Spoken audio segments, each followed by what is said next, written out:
मैं योगेश कुमार एक बार फिर से आप सभी दोस्तों का आपके अपने YouTube channel success with Yogesh पर हार्दिक स्वागत करता हूँ। देखिए दोस्तों, प्रतिशत की आज हमारी दूसरी क्लास है और प्रतिशत की हमें प्रथम क्लास में पहली क्लास में आपको प्रतिशत के बेसिक के बारे में आपसे बताया था। देखिए प्रतिशत की आज हमारी क्लास 2 है और आज भी हम प्रतिशत के बेसिक के बारे में ही जानने की कोशिश कर रहे हो। देखिए प्रतिशत हमने फर्स्ट क्लास में सीखा था कि किसी भिन्न से प्रतिशत में कैसे बदला जाए, ठीक है। और आज हम किसी प्रतिशत से भिन्न को कैसे बदले जाए, ये सब चीज सीख रहे होंगे। देखिए हमें पता है कि यदि कहीं परसेंटेज का निशान होता है उसे लिखते हैं 1/100, यानी परसेंटेज का मतलब ही 1/100 होता है, ठीक है। यदि आपसे मैं पूछता हूं कि आपके पास 20% है, कितना 20%, तो आप फ्रैक्शन कितनी हो जाती है कि 20 गुना परसेंटेज को लिखा जाता है 1/100। जब 20 को 100 से कैंसिल करते हैं, 20 से 100 को कैंसिल करते हैं तो 5 आ जाता है, यानी आपका जाता है 1/5। चलिए बहुत इंपॉर्टेंट क्वेश्चन है।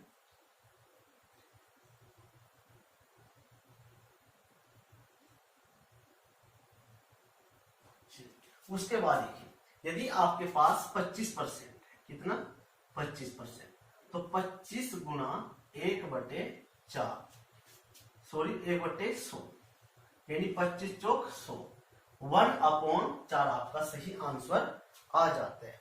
इसी प्रकार यदि मैं बात करूं 50% की, तो 50% आ जाता है 50 गुना 1/100, यानी 50 दूनी 100, 1/2, ठीक है भाई। कि परसेंटेज को 1/100 लिखा जाता है, ठीक है। चलिए उसके बाद हमारे पास आ जाते हैं कुछ स्पेशल फ्रैक्शंस, जैसे कि यदि हमारे पास ये है कि 16 सही 2/3% है, आप कहोगे जी सर, तो आपको क्या करना है, यानी 3 की मल्टीप्लाई 16 में कर लो। 3 की मल्टीप्लाई 16 या 48 और 48 और 2 50, यानी आपका जाता है 50 और बटे 3। परसेंटेज का मतलब 1/100, यानी 1/100, 50 दूनी 100, यानी 1/6 आपका 16 से ही 2/3% की फ्रैक्शन आ जाती है।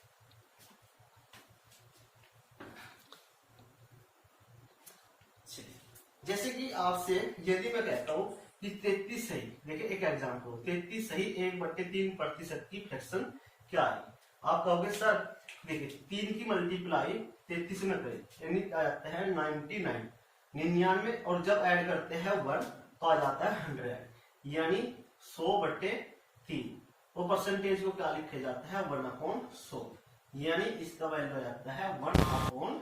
33 सही 1/3% बराबर 1/3, ठीक है। चलिए ऐसी आपको फ्रैक्शंस मिलती रहेगी।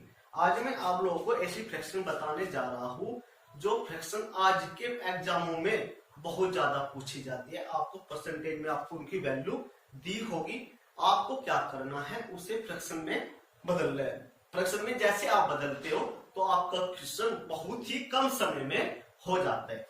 चलिए कुछ उनके ध्यान से समझते हैं। जैसे कि सबसे पहले मोस्ट इंपोर्टेंट ट्रिक आ जाती है, जैसे कि 33 पॉइंट, आपको फ्रैक्शन करनी है। आपको मैं दो जो वेरी मोस्ट इंपोर्टेंट फ्रैक्शंस होती है मैं आपको वो बताने वाला। जैसे कि सबसे पहले हमने देखा कि 1/9, कितना भाई 1/9, 1/9 कितने फ्रैक्शंस होती है, तो इसका मतलब आ जाता है कि 1/9, देखिए 1/, ये नोट बना के आ जाती है 1/9। पिछली क्लास फर्स्ट में हमने बताया था कि 1/9 को प्रतिशत में कैसे बदला जाता है। आप कहोगे सर इसे बदलने के लिए आपको क्या करना है, 100 से डिवाइड करना है। भाई जब 100 को 9 से भाग दिया जाता है तो आता है 9 एकम 9, 9 एकम 9, यानी 11.11%, अप्रोक्सीमेट 11.11% लिखा जाता है, यानी 1.11% इसे लिखा जाता है। अब ये बात आपको ध्यान और याद रखनी होगी, ठीक है। इसकी मदद से आप बहुत सारे फ्रैक्शन बहुत ही कम समय में ज्ञात कर सकते हो। जैसे कि हमसे कुछ फ्रैक्शंस वैल्यू है जो दी जाती है, जैसे कि हमारे पास भाई एग्जाम में क्या देंगे 2.22% है। इसे किस में बदलना है, फ्रैक्शन में बदलना है, भिन्न में बदलना है। तो क्या करना होगा, आपको याद करना होगा कि 1/9 की वैल्यू होती है 11.11%।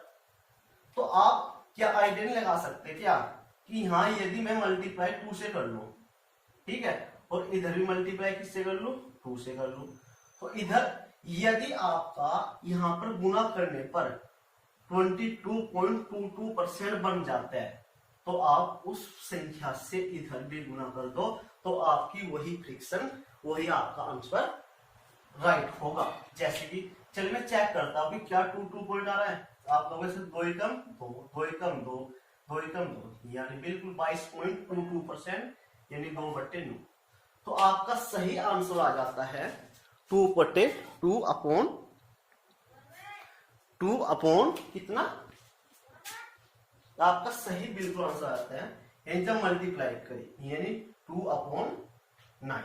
आप कहोगे जी सर, ठीक है। इसी प्रकार यदि मैं पूछता हूं कि 33.33 सही 3% बराबर क्या होगा, आप कहोगे सर कि 1/9 बराबर भाई कितना हमारे पास है, हमारे पास 1/9 बराबर हमें याद रखनी है वैल्यू 1.11% है।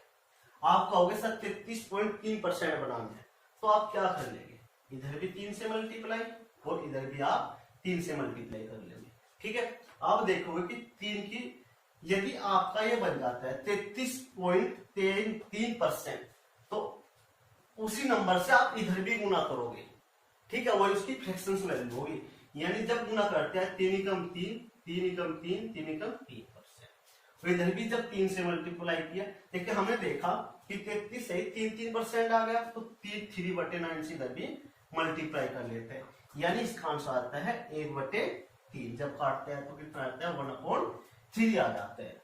चलिए इसी प्रकार इसकी वैल्यू आप मुझे बताइए कितनी होती है। इसी प्रकार 5.5% की वैल्यू बताइए, और इसी प्रकार बताइए 6.6% की वैल्यू कितनी होती है।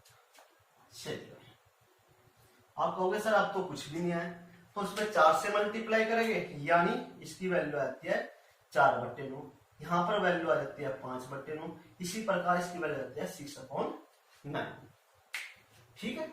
यदि मैं वैल्यू आपसे पूछता हूं 7.7 की वैल्यू क्या होती है, आप कहोगे सर इसकी वैल्यू भी ऐसे ही निकाल लो। सिर्फ आपको क्या याद रखना है, आपको याद रखना है कि 1/9 बराबर 11.11% होता है। एग्जाम में ये फ्रैक्शंस बहुत ज्यादा पूछी जाती है, ठीक है।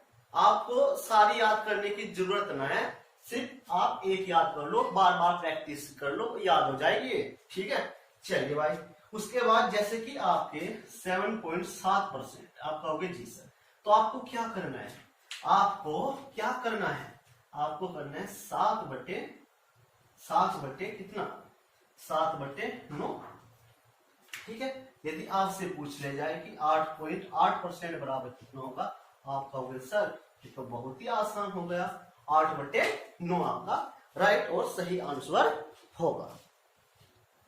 चलिए उसके बाद हम एक नए कंसेप्ट की ओर बढ़ते हैं, ठीक है। इसी प्रकार यदि मैं आपसे पूछता हूं कि 1/11 की वैल्यू क्या होती है, आप कहोगे सर कि यदि मैं पूछता हूं आपसे क्या कि 1/11 की वैल्यू क्या होती है, आप क्या आंसर होगा, आप कहोगे 9.09% होता है, ठीक है। कितना होता है 1/11 बराबर 9.09% आपका आंसर होता है।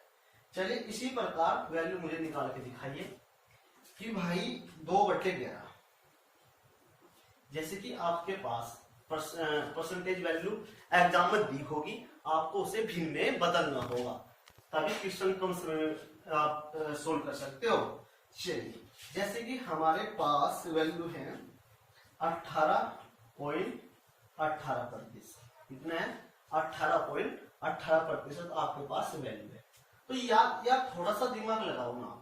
आप एक चीज देखिए कि आप यदि यहाँ पर 2 से मल्टीप्लाई कर लेते हो, आप यूनिट डिजिट यानी इकाई का अंक चेक कीजिए, 9 में 2 से गुणा करके आ जाता है। यानी यदि आप यहाँ पर भी 2 से गुणा कर लेते हो और भाई यहाँ भी 2 से गुणा कर लेते हो, तो ये 2 निम 18 यानी 0 और 2 निम 18 यानी 18.18 आ जाता है या नहीं? तो जब ये आ जाता है उसी नंबर से सेम इधर मल्टीप्लाई कर दो, यानी आ जाता है 2/11। बताओ। उसी प्रकार यदि मैं कहता हूं कि 27.27% कितना होगा, तो आप किससे मल्टीप्लाई करनी होगी? यहां पर जैसे कि आपने 2 से मल्टीप्लाई किया, आप कहोगे जी सर, तो सेम संख्या से किससे गुणा करना होगा आपको, जिससे 27.27% आ जाए? आप कहोगे सर 3 से मल्टीप्लाई इधर कर लो और 3 से ही इधर कर लो और चेक करो कि 27.27% क्या आपका आंसर आ रहा है?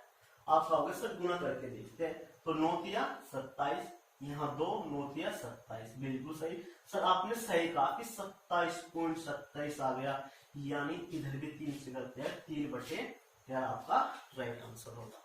ठीक है, चलो इसी प्रकार मुझे बताइए नेक्स्ट, इसी प्रकार से फ्रैक्शन को कम समय में निकालते हैं। जैसे कि आपके पास है 36.36%, तो कितना आ जाते हैं? तो आप कहोगे सर 4 से मल्टीप्लाई यहाँ कर लो, तो 4 यहाँ पर आ जाते हैं। जब आप 4 से मल्टीप्लाई करोगे ना तो 36.36% ही आएगा, यानी आपका आंसर होगा 4/11। और इसी प्रकार यदि आप यहाँ पर मल्टीप्लाई करते हो 45.445%, तो आपका आ जाता है एक ही नंबर तो है जो 5 से इधर मल्टीप्लाई करो, 5 से इधर, यानी 5/11। चलिए इसी प्रकार यदि बोलता हूं कि 54.54%, तो कितना आ जाते हैं? तो भाई 6 से यहाँ मल्टीप्लाई करनी होगी और 6 से यहाँ, यानी 6/11। ठीक है, चलिए उसी के बाद यहाँ पर देख लेते हैं आपका कुछ और इम्पोर्टेंट पर्सन 63.63%, यानी यहाँ पर इस ऐसे कैसे करना होगा कि भाई यहाँ पर हमें गुणा करना होगा 7 से। जब 7 से मल्टीप्लाई करते हो तो 7 से इधर भी मल्टीप्लाई करनी होगी मेरे प्यारे भाई, यानी आपका जो आंसर आ जाता है 7/11 आंसर आ जाते हैं। चलिए बताइए 72.72%। आप कहोगे सर यहाँ पर 8 से गुणा कर लो, क्योंकि 9 8 72 होता है ना, यानी 8/11%। चलिए इसी प्रकार बताइए 81.81%, यानी आप कहोगे सर 9 से मल्टीप्लाई कर लो, 9/11%। इसी प्रकार यदि आप कहो कि 90.90% क्या होगा, यानी आप कहोगे सर इसमें क्या करना होगा, तो सर इसमें क्या करना होगा 10/11, यानी 10 से गुणा करना होगा, तभी तो बाद में 0 आएगा।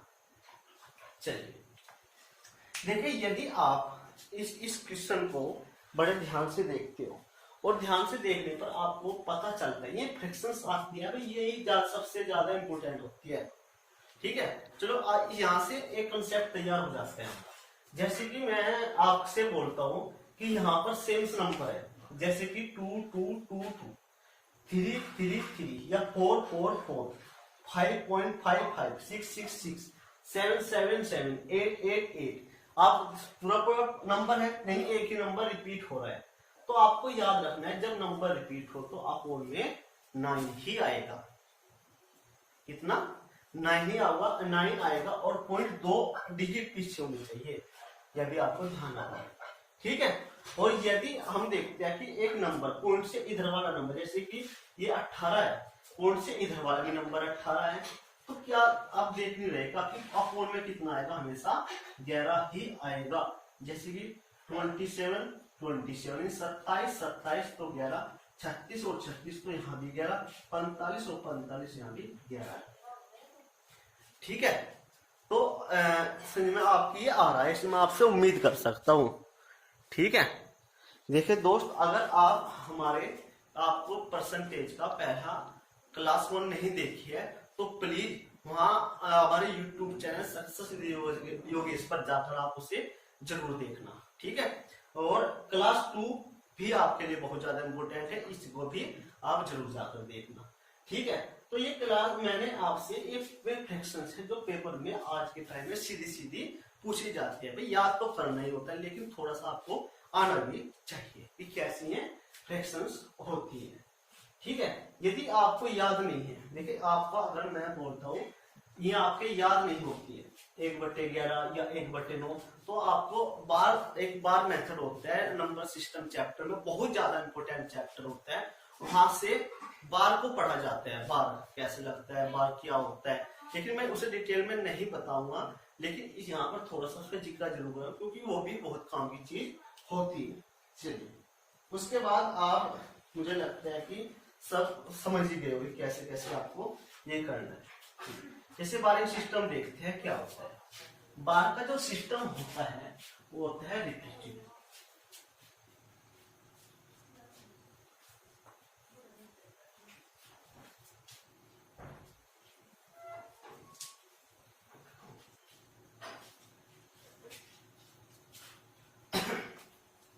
देखिए जो बार का सिस्टम हमारा होता है, देखिए यदि कोई नंबर ऐसे लिखा हुआ है 3 3 3, ये नंबर रिपीट हो रहा है, ठीक है।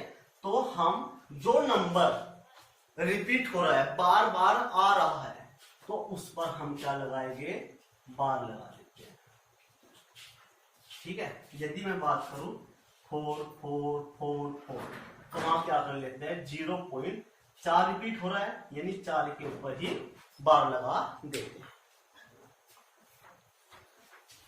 तो जो नंबर हमारा रिपीट होता है हम उसके ऊपर बार लगाते हैं भाई, ठीक है। जैसे कि आप यदि एक नंबर और देखें, यानी 0.27 27 27 ऐसे लिख रहा है, तो आप कैसे लिख पाओगे इसे, तो आप कहोगे सर 0.27 रिपीट हो रहा है, यानी 27 का पर आप बार लगा दोगे, ठीक है। तो आपकी एक चीज बहुत अच्छी से सुनिए। अब इन्हीं का उपयोग करके हम देखते हैं प्रतिशत में कैसे उपयोग में लाते हैं।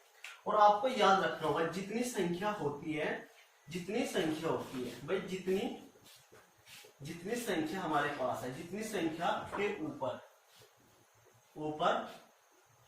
बार है उतने नो लिखते हैं, ठीक है। तथा जिनके ऊपर बार नहीं होता उतनी हम 0 लिखते हैं। यानी इसकी वैल्यू अगर हम देखते हैं तो एक संख्या यानी 3, कितनी संख्या के ऊपर बार है, एक संख्या के ऊपर, यानी 3/9, यानी इसकी वैल्यू आ जाती है 1/3। इसी प्रकार यदि इसकी वैल्यू निकालते हैं तो 4/9, अगर इसकी वैल्यू निकालते हैं 27/9, तो ये आपकी वैल्यू आ जाती है, ठीक है। तो चले इनका बार का प्रतिशत में क्या उपयोग होता है, चलिए देखते हैं मेरे भाई। जैसे कि हमने कहा कि जितनी संख्या उतनी बार हो जाते हैं, आपको क्या करना है, आपको देखिए यदि मैं वैल्यू देता हूँ आपको, कि जैसे कि हमने आपसे कहा अभी कि 3.3%, क्या भाई 3.3% हमारे पास है।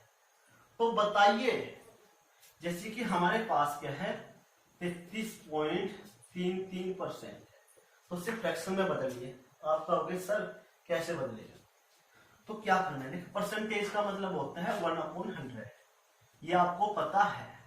33 बटे यहाँ पॉइंट लगाते हैं तो अपन क्या कर लेते हैं 100।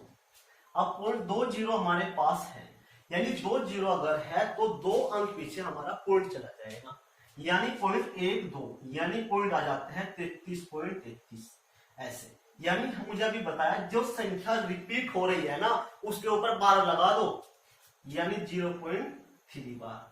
अब 3 जुगाली जितने बार उतने 9 लिखते हैं, यानी 3/9, यानी 1/3, ये आपके आ जाते हैं। आपको कुछ भी याद करने की जरूरत नहीं है। जैसे कि अगर मैं बोलता हूँ 44.44%, तो आप क्या करते हैं कि अपोन में 100 लिख लेते हैं, आप कहोगे जी सर, यानी ये आ जाता है 0.444%, यानी 0.4, और 4 संख्या रिपीट हो रही है तो उसके ऊपर बार लगा देते हैं, यानी 4/9 आपका आंसर आ जाता है। ठीक है, चलिए उसके बाद एक नेक्स्ट लास्ट एग्जांपल हो लेते हैं।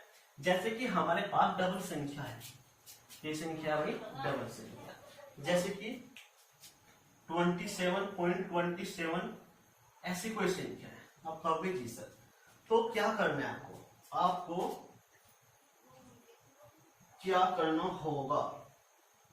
जैसे कि आपके पास मान लेते हैं कि 36.36% संख्या है, तो आपको यहां देखिए इस 100 का क्या मतलब है, भाई बट्टे में 100 कर देते हैं। परसेंटेज का मतलब 1/100 तो होता है, तो पॉइंट कहां 2 अंक पीछे, यानी 0.363636 ऐसे लिख रहा है नंबर ये, यानी जो संख्या रिपीट हो रही है, रिपीट क्या हो रहा है 363636, यानी उसी के ऊपर लगा देते हैं हम बार।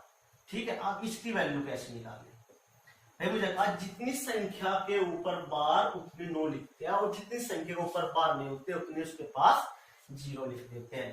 तो यानी आ जाता है 36 और बट्टे कितनी संख्या के ऊपर बार है 2, यानी 2/9 आ जाते हैं। 3 एकम 3, 3 दूनी 6, 3 के 9, 3 चौक 12, 3 एकम 3, यानी इसकी वैल्यू आती है 4/11। ठीक है, तो लास्ट एग्जांपल हो लेते हैं। जैसे कि आपके पास पूछ लेते हैं 63.63% है, आप कहोगे सर फ्रैक्शन में बदलो, तो आपको क्या करना है 63 क्या कर लेते हैं 100 कर लेते हैं। जब 100 कर लेते हैं तो पॉइंट इधर आ जाता है, और जब इधर आ जाता है तो 63 रिपीट नंबर है तो उसके ऊपर बार लगा देते हैं।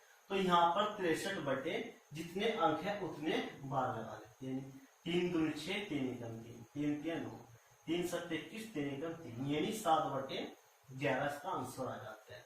यह तो आप 1/9 वाले तरीके से याद रख लिए कि आपको 2 वैल्यू याद रखनी है, एक तो 1/9 की वैल्यू हो जाती है 11.11%, या फिर 1/11 की वैल्यू 9.09%, या फिर इनको याद करने की जरूरत भी नहीं है, ऐसे माइंड में सेट कीजिए, मैं माइंड में कैलकुलेट कीजिए, आपको याद हो जाएगा। ठीक है, यदि दोस्त आप हमारी वीडियो पर पहली बार हैं, ठीक है, तो आप हमारे YouTube चैनल सक्सेसफुली हुए इसको सब्सक्राइब कर ले और उसे लाइक करना, और यदि वीडियो में आपको लगता है कुछ कमी है या फिर आपको लगता है कि सर कोई क्वेश्चन हमारी समझ में नहीं आ रहा है, ठीक है, तो हमारे कमेंट बॉक्स में कमेंट करके हमें जरूर बताइएगा। ठीक है, तो जल्दी ही कल हम प्रतिशत के बेस्ट क्वेश्चन आपके लिए लेकर आएंगे। आज हमारी प्रतिशत की क्लास 1 और क्लास 2 क्लास खत्म हो चुकी है। हम 2 क्लास में हमने प्रतिशत के बेसिक के बारे में जानने की कोशिश की। हालांकि बेसिक अभी कुछ और भी है, लेकिन क्वेश्चन के साथ साथ आपका कवर हो जाएगा। ठीक है, ऐसे में आपसे आशा कर सकता हूं कि आपको आज की क्लास बहुत अच्छी लगी। यदि क्लास अच्छी लगी तो एक लाइक कर देना, और भाई अगर वीडियो पर पहली बार हो तो सब्सक्राइब कर देना। जल्दी ही मिलते हैं एक नेक्स्ट वीडियो के साथ, तब तक खुश रहिए, मस्त रहिए। जय हिंद, जय भारत, नमस्कार दोस्तों।